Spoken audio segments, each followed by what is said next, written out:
दोस्तों, हम सभी को पता है कि भारत चीन तनाव के बीच भारत के पास काफी हथियारों की कमी है और इस कमी को पूरा करने के लिए भारत सरकार विदेशों से हथियार खरीद और स्वदेशी रूप से भारत में ही हथियार का निर्माण कर रही है। और इसी बीच भारत की भारत फोर्ज कंपनी ने एक बड़ा ऐलान कर दिया है। दोस्तों, अगर आपको भारत फोर्ज कंपनी के बारे में नहीं पता तो मैं बता देता हूँ। भारत फोर्ज दुनिया में रेलगन और तोपखाने बंदूकें बनाने वाली श्रेष्ठ 3 कंपनियों में से एक है। भारत फोर्ज के अध्यक्ष बाबा कल्याणी ने सोमवार को ऐलान किया कि भारत फोर्ज कंपनी वर्तमान में भारतीय सेना के लिए 5 रेलगन पर काम कर रही है। अगर आपको रेलगन क्या है नहीं पता है तो मैं आपको बता देता हूँ। रेलगन एक लीनियर मोटर डिवाइस है जिसे आमतौर पर एक हथियार के रूप में डिजाइन किया जाता है, जो उच्च वेग प्रोजेक्टाइल लॉन्च करने के लिए विद्युत चुंबकीय बल का इस्तेमाल करता है। इस प्रोजेक्टाइल पर आमतौर में विस्फोटक का इस्तेमाल नहीं किया जाता है, बल्कि इस प्रोजेक्टाइल से उच्च गति, अधिक बल और गतिज ऊर्जा से दुश्मन को अधिक नुकसान पहुंचाया जाता है। रेलगन समांतर कंडक्टर की एक जोड़ी का उपयोग करता है, जिसके साथ एक स्लाइडिंग आर्मेचर को एक विद्युत चुंबकीय के प्रभाव से तेज किया जाता है। रेलगन होमोपोलर मोटर के सिद्धांतों पर आधारित है, लेकिन 2020 में रेलगन को पारंपरिक प्रणोदक का उपयोग करने के बजाय एक बहुत उच्च गतिज ऊर्जा प्रदान करने वाली विद्युत चुंबकीय बलों वाला हथियारों के रूप में शोध किया गया है, क्योंकि विस्फोटक से संचालित सैन्य बंदूकें आसानी से 2 किलोमीटर प्रति सेकंड से अधिक की गति को प्राप्त नहीं कर सकती, जबकि रेलगन आसानी से 3 किलोमीटर प्रति सेकंड से अधिक की गति प्राप्त कर सकता है। रेलगनों की मारक क्षमता आम बंदूकों से अधिक है। ये अपने दुश्मनों को कितना नुकसान पहुंचा सकता है, ये इसके विनाशकारी बल प्रभाव के बिंदु पर इसकी गतिज ऊर्जा और द्रव्यमान पर निर्भर करता है। विस्फोटक बंदूकों की जगह ये भंडारण और वॉरहेड्स को संभालने के साथ साथ पारंपरिक हथियारों के रूप में कम लागत और अतिरिक्त फायदे के रूप में ये रेलगन आते हैं। अब बात करते हैं कि रेलगन कैसे काम करती है। दोस्तों, अगर इन गन की डिजाइन की बात की जाए तो इसमें 2 इलेक्ट्रोमैग्नेटिक कंडक्ट रेल होती है और इसी के कारण इन्हें रेलगन कहा जाता है। इनमें से एक कंडक्टिंग रेल पॉजिटिव होती है, जिसमें पॉजिटिव इलेक्ट्रोमैग्नेटिक चार्ज होता है, और दूसरी रेल नेगेटिव होती है, जिसमें नेगेटिव इलेक्ट्रोमैग्नेटिक चार्ज होता है। इन दोनों रेलों के बीच में एक एल्युमिनियम की प्लेट लगी रहती है, जिसे आर्मेचर कहते हैं। यही आर्मेचर इस रेलगन को पूरा करता है और इसी के ऊपर प्रोजेक्टाइल को डिप्लॉय किया जाता है। और जब रेलगन को फायर किया जाता है तब इसमें लगी प्रोजेक्टाइल के साथ आर्मेचर भी लॉन्च होता है, और जितना अधिक करंट होता है उतना ही अधिक बल से रेलगन प्रोजेक्टाइल को फायर करता है। ये बल इतना अधिक होता है कि इसमें लगी प्रोजेक्टाइल 10 मैक की गति यानी ध्वनि की गति से 10 गुना अधिक गति प्राप्त करती है, और इतनी अधिक गति होने के कारण ये अपने टारगेट को फाड़ते हुए निकल जाती है और शॉकवेव से टारगेट को अलग नुकसान होता है। दोस्तों, भारत की कंपनी कल्याणी ग्रुप और अमेरिका की कंपनी जनरल एटॉमिक्स के बीच एक सौदे पर हस्ताक्षर किया गया है, और इस सौदे के तहत जनरल एटॉमिक्स कल्याणी ग्रुप को पावर स्टोरेज सिस्टम बनाने में मदद करेगी। और दूसरी ओर इस रेलगन को लेकर एक बहुत बड़ी परेशानी है, वो है लॉरेंस बल। ये वही लॉरेंस बल होता है जो प्रोजेक्टाइल को एक हाइपरसोनिक गति से लॉन्च करता है। वो इस रेलगन की रेल को बाहर की तरफ धकेलती है, और इसके कारण 5 से 8 लॉन्च के बाद रेलगन का रेल बैरल खराब हो जाता है, और प्रोजेक्टाइल हर फायर के बाद रेलगन के रेल बैरल के कुछ टुकड़ों को अपने साथ बाहर लेके आ जाती है। और ये भारत के कल्याणी ग्रुप के लिए दूसरी और बड़ी चुनौती है, जिसे कल्याणी ग्रुप को सुधारना होगा। दोस्तों, कल्याणी ग्रुप के अलावा डीआरडीओ भी रेलगन पर काम कर रहा है, और वर्ष 2017 में डीआरडीओ ने रेलगन के एक प्रोटोटाइप का सफल परीक्षण भी किया था। इस परीक्षण में इस्तेमाल होने वाला बोर 12 मिलीमीटर का था, और अब डीआरडीओ 13 मिलीमीटर वाले बोर पर काम कर रही है। और डीआरडीओ द्वारा बनाया गया ये रेलगन प्रोजेक्टाइल को 6 मैक की गति से लॉन्च करेगी। अभी रेलगन प्रोजेक्टाइल को सिर्फ 3 मैक की गति से ही लॉन्च कर सकता है। दोस्तों, अब जानते हैं कि रेलगन से भारतीय सेना और नौसेना को क्या क्या फायदे होंगे। भविष्य के नौसेना में उपयोग होने वाले रेलगन से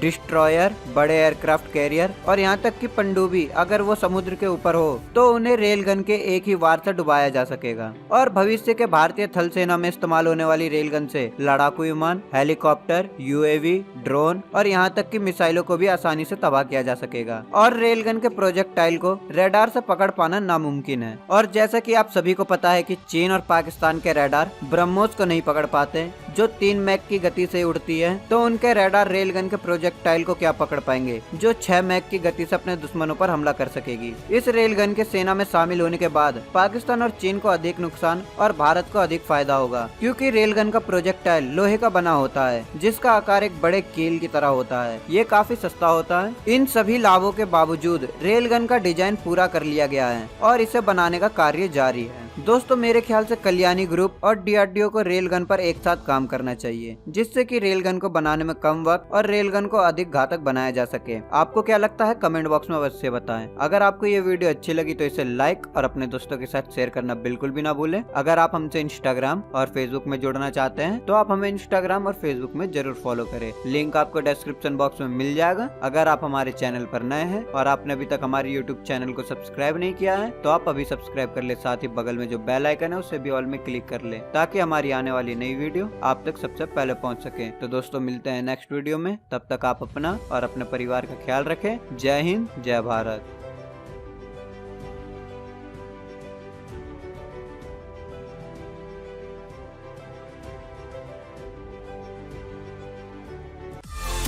दोस्तों अगर आपको ये वीडियो पसंद आए तो वीडियो को लाइक करें, सब्सक्राइब करें और इस घंटे को बजाय ऑल प्रेस करें हमारी वीडियो सबसे पहले देखने के लिए।